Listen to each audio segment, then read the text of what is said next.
Ngara numida wairam phongkiba pandam pause degi maru oiba pau khara khangasaraga miyamda khudo tamjike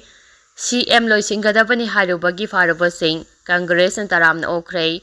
Manipur kansi hairabadi Chief Minister Biren amade mahakaloinaba MLA Minister sing loisimba madhautai haina Facebook ta post tawbada senabani haiba miyoi kangu ama police na faraba matung bel thadokraba matungda miyoi sing adu Congress ki maikaidagi taramna oklamle haina BJP na maral sibaga loinana Congress ki thawung adubu akanba mongda kandem tawrakle Thambal Sanglenda Pamising unava amada BJP Manipur Pradesh ki General Secretary P. Permananda Nahai Manipur News Group lising anike subna kunga mari kauba Facebook page amada Chief Minister gi mathakta akanba wapham thambaga loinana mahakaloina ba left hand amadi right hand da lairiba minister sing loisingadabani haina post tawrakpa yaningdei thawdo asigi matangda achum aran haibadudi kona lakadabani adubo asigumba thawung asi chathabada senabani haibasing bel thadorakpada Manipur Pradesh Congress Committee na taramna oktuna aramba tawbosing bu sawgatpa manba thawung chatharakpa asi laibak thibani Manipur gi hauju oiriba phibam asida political parties singna amaga hunna tuna laibagi matam nate miyamna hunnaba asi taningamloi haibaga loinana mangda tariba issue sing asi mapung phana solution puraknaba lengang honariba sida opposition gi maikaidegi su mapung phana sawgapam thoi haiki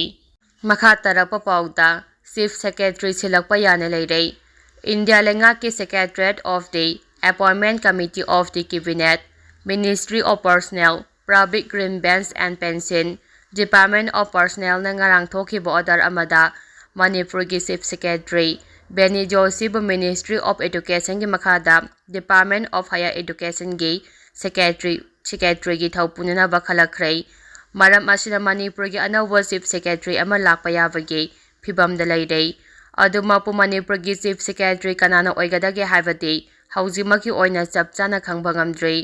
amaramda hanagi Union Home Secretary Ajay Kumar Balabu Manipur Governor oina hablakibasu leikhrabani makha tarapa pauda Assam Rifles na piba border pass pairabadi athingba yauduna ngamkhai landuna chathok chasin yahangadawri border pass ki wapham ase center ge interim arrangement ni CM Indo Myanmar ngamkhai paringda chanaramba free movement regime FMR lauthokhraba matung masigi mahut sinba tharang ama oina Ministry Home Affairs na hawdokhiba anawba system amagi makhada Assam Rifles na issue tawba border pass na ngamkhai paring manung kilometer 10 konba mafamsingda athingba leitena chathok chasin yaragani Paugi lekhul amagi matung inna FMR gi mahut anawba Ministry of Home Affairs ki anawba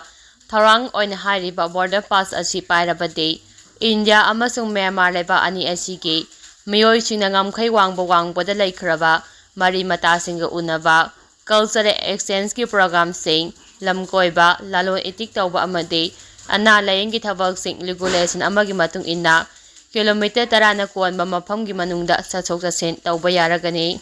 aduma po kilometer 10 dagi hena sangi haiba taragade passport paiba mathau tagani anabo system asi mai pakna chalaiba ngamnaba ngamkhai paringda akhanaba crossing point 43 thamgani aduga pilot site nipan amade khudaktagi mathau tawba hokhrei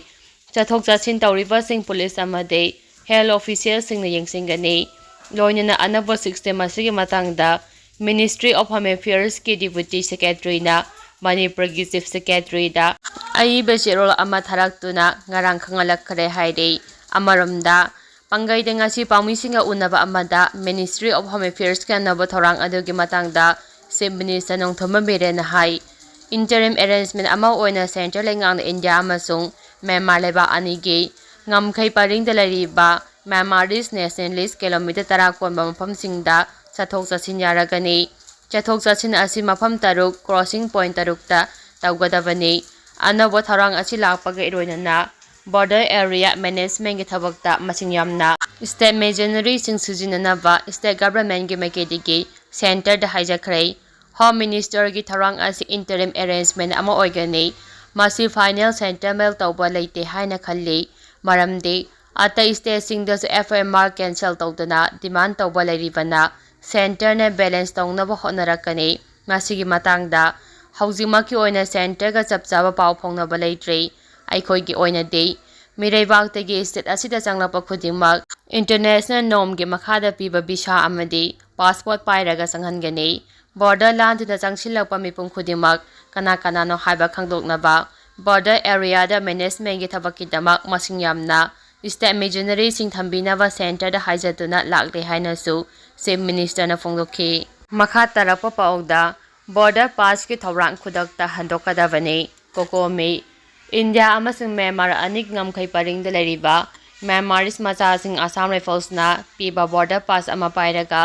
ꯉꯝꯈꯩ ꯄꯔꯤꯡꯗ kilometre 10ꯅ ꯀꯣꯟꯕ ꯃꯐꯝꯁꯤꯡ ꯑꯊꯤꯡꯕ ꯂꯩꯇꯅ ꯆꯪꯊꯣꯛ ꯆꯪꯁꯤꯟ ꯌꯥꯍꯟꯅꯕ ministry of home ꯑꯦꯐꯤꯌꯔꯁꯅ ꯂꯧꯈꯠꯂꯛꯂꯤꯕ ꯊꯧꯔꯥꯡ ꯀꯣꯀꯣꯃꯤꯅ ꯑꯀꯟꯕ ꯃꯑꯣꯡꯗ ꯌꯥꯅꯤꯡꯗꯕ ꯐꯣꯡꯗꯣꯛꯄꯒ ꯂꯣꯏꯅꯅ ꯊꯧꯔꯥꯡ ꯑꯁꯤ ꯈꯨꯗꯛꯇ ꯍꯟꯗꯣꯛꯀꯗꯕꯅꯤ ꯍꯥꯏꯔꯤ꯫ ꯀꯣꯀꯣꯃꯤꯒꯤ ꯀꯣꯑꯣꯔꯗꯤꯅꯦꯇꯔ ꯁꯣꯃꯦꯟꯗ꯭ꯔꯣ ꯊꯣꯛꯆꯣꯝꯅ ꯐꯣꯡꯗꯣꯔꯛꯄꯗ ꯌꯨꯅꯤꯌꯟ ꯍꯣꯝ ꯃꯤꯅꯤꯁꯇꯔ ꯑꯃꯤꯠ ꯁꯥꯍꯅ ꯃꯅꯤꯄꯨꯔꯗ ꯊꯣꯛꯂꯤꯕ ꯏꯔꯥꯡ ꯑꯁꯤꯒꯤ ꯃꯇꯥꯡꯗ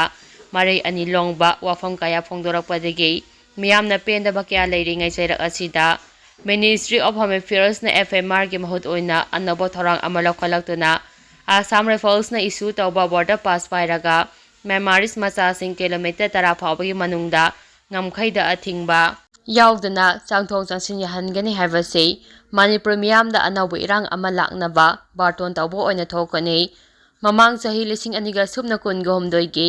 ꯃꯦ 3ꯗꯒꯤ ꯃꯅꯤꯄꯨꯔꯗ ꯊꯣꯛꯂꯛꯂꯤꯕ ꯏꯔꯥꯡ ꯑꯁꯤꯅ ꯃꯔꯝ ꯑꯣꯏꯔꯒ ꯂꯩꯕꯥꯛ ꯑꯅꯤꯒꯤ ꯉꯝꯈꯩ ꯄꯔꯤꯡꯗ ꯍꯥꯟꯅ ꯆꯠꯅꯔꯝꯕ ꯐ꯭ꯔꯤ ꯃꯨꯚꯃꯦꯟꯠ ꯔꯤꯖꯤꯝ FMR ꯂꯧꯊꯣꯛꯈꯤꯕꯅꯤ꯫ ꯑꯗꯨꯕꯨ FMR ꯂꯧꯊꯣꯛꯈꯤꯕ ꯑꯁꯤꯅ ꯏꯟꯗꯤꯌꯥ ꯂꯩꯉꯥꯛꯅ ꯆꯠꯊꯔꯤꯕ ꯖꯤꯑꯣꯄꯣꯂꯤꯇꯤꯛꯁꯀꯤ ꯂꯥꯟ ꯑꯁꯤꯗ ꯑꯄꯟꯕ ꯂꯥꯛꯄꯗꯒꯤ ꯑꯅꯧꯕ ꯑꯣꯔꯗꯔ ꯑꯁꯤ ꯑꯃꯨꯛ ꯊꯣꯛꯂꯛꯄꯅꯤ ꯑꯃꯗꯤ MHAꯅ ꯂꯧꯈꯠꯂꯛꯂꯤꯕ ꯑꯅꯧꯕ ꯊꯧꯔꯥꯡ ꯑꯁꯤꯒꯤ ꯃꯈꯥꯗ ꯕꯣꯔꯗꯔ ꯄꯥꯁ ꯄꯤꯕꯒꯤ ꯊꯧꯗꯥꯡ ꯁꯤꯟꯅꯔꯤꯕ ꯑꯁꯥꯝ ꯔꯥꯏꯐꯜꯁ ꯑꯁꯤꯁꯨ ꯍꯥꯟꯅꯗꯒꯤ ꯍꯧꯅ ꯀꯨꯀꯤꯁꯤꯡꯒ ꯃꯥꯟꯅꯗꯨꯅ ꯁ꯭ꯇꯦꯠ ꯑꯁꯤꯗ ꯏꯔꯥꯡ ꯊꯣꯛꯍꯟꯅꯕ ꯁꯤꯟꯕꯒꯤ ꯃꯊꯛꯇ ꯗ꯭ꯔꯒ ꯂꯂꯣꯟꯕꯒꯤ ꯀꯦꯁ ꯀꯌꯥꯗꯁꯨ ꯌꯥꯎꯔꯝꯕꯒꯤ ꯋꯥꯊꯣꯛ ꯂꯩꯔꯤꯕꯅꯤ꯫ ꯃꯍꯥꯛꯅ ꯃꯈꯥ ꯇꯥꯅ ꯐꯣꯡꯗꯣꯛꯈꯤꯕꯗ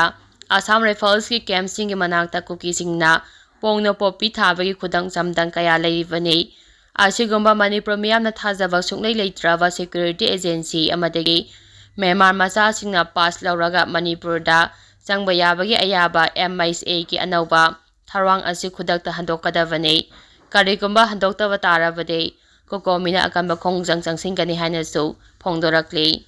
ꯃꯈꯥ ꯇꯥꯔꯛꯄ ꯄꯥꯎꯗ ꯁꯦꯅꯥꯄꯇꯤꯗ ꯀꯨꯀꯤ ꯂꯩꯕ ꯌꯥꯔꯔꯣꯏ ꯍꯥꯏꯅ ꯄ꯭ꯔꯥꯏꯚꯦꯠ ꯁꯤꯇꯤ ꯆꯠꯂꯨꯔꯕ ꯃꯇꯨꯡ ꯌꯥꯅꯕ ꯄꯨꯔꯛꯈ꯭ꯔꯦ꯫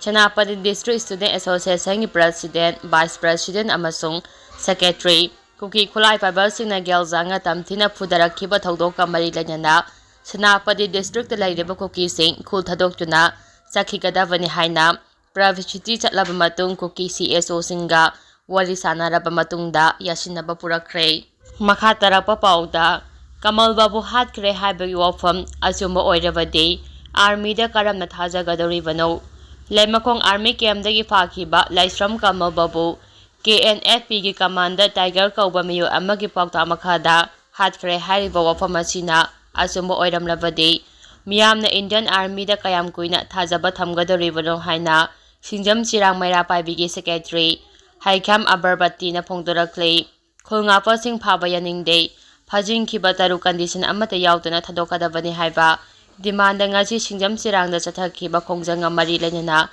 ꯃꯍꯥꯛꯅ ꯃꯈꯥ ꯇꯥꯅ ꯍꯥꯏꯈꯤꯕꯗ ꯁꯣꯁꯤꯌꯦꯜ ꯃꯤꯗꯤꯌꯥꯗ ꯀꯃꯜꯕꯥꯕꯨ KNFPꯒꯤ ꯀꯃꯥꯟꯗꯔ ꯇꯥꯏꯒꯔ ꯀꯧꯕ ꯃꯤꯑꯣꯏ ꯑꯃꯒꯤ ꯄꯥꯎꯇꯥꯛ ꯃꯇꯨꯡ ꯏꯟꯅ ꯍꯥꯠꯈ꯭ꯔꯦ꯫ ꯀꯃꯜꯕꯥꯕꯨꯅ ꯁꯤꯖꯤꯟꯅꯔꯝꯕ ꯃꯣꯕꯥꯏꯜ ꯐꯣꯟ ꯏꯁꯤꯡꯗ ꯊꯥꯗꯈ꯭ꯔꯦ꯫ ꯒꯥꯔꯤ ꯑꯗꯨꯅ ꯃꯥꯡꯍꯟꯈ꯭ꯔꯦ ꯍꯥꯏꯅ ꯐꯣꯡꯗꯣꯔꯛꯂꯤꯕ ꯑꯁꯤꯅ ꯑꯆꯨꯝꯕ ꯑꯣꯏꯔꯕꯗꯤ ꯏꯟꯗꯤꯌꯟ ꯑꯥꯔꯃꯤꯗ ꯃꯤꯌꯥꯝꯅ ꯀꯌꯥꯝ ꯀꯨꯏꯅ ꯊꯥꯖꯕ ꯊꯝꯒꯗꯧꯔꯤꯕꯅꯣ? ꯑꯥꯔꯃꯤ ꯀꯦꯝꯄꯁꯇ ꯊꯕꯛ ꯇꯧꯕ ꯃꯤꯑꯣꯏ ꯑꯃꯕꯨ ꯐꯥꯔꯒ ꯍꯥꯠꯈꯤꯕ ꯍꯥꯏꯕꯁꯤ ꯑꯥꯔꯃꯤ ꯑꯃꯁꯨꯡ KNFPꯒ ꯂꯧꯇꯨꯅꯕꯅꯤ ꯍꯥꯏꯕꯗ ꯂꯥꯜꯂꯣꯏ꯫ ꯍꯤꯔꯝ ꯑꯁꯤꯗ ꯁꯦꯟꯇꯔ ꯑꯃꯁꯨꯡ ꯁ꯭ꯇꯦꯠ ꯂꯩꯉꯥꯛꯅ ꯃꯤꯠꯌꯦꯡ ꯆꯪꯗꯨꯅ ꯀꯃꯜꯕꯥꯕꯨ ꯍꯥꯠꯄꯗ ꯆꯦꯟꯅꯔꯤꯕ ꯀꯨꯀꯤ ꯇꯦꯔꯣꯔꯤꯁ꯭ꯠꯁꯤꯡ ꯑꯃꯁꯨꯡ ꯂꯩꯃꯈꯣꯡꯗ ꯂꯩꯕ ꯑꯥꯔꯃꯤꯒꯤ ꯃꯀꯣꯛ ꯊꯣꯡꯕꯁꯤꯡꯒꯤ ꯃꯊꯛꯇ ꯆꯞ ꯆꯥꯕ ꯋꯥꯌꯦꯜ ꯆꯠꯊꯒꯗꯕꯅꯤ ꯍꯥꯏꯈꯤ꯫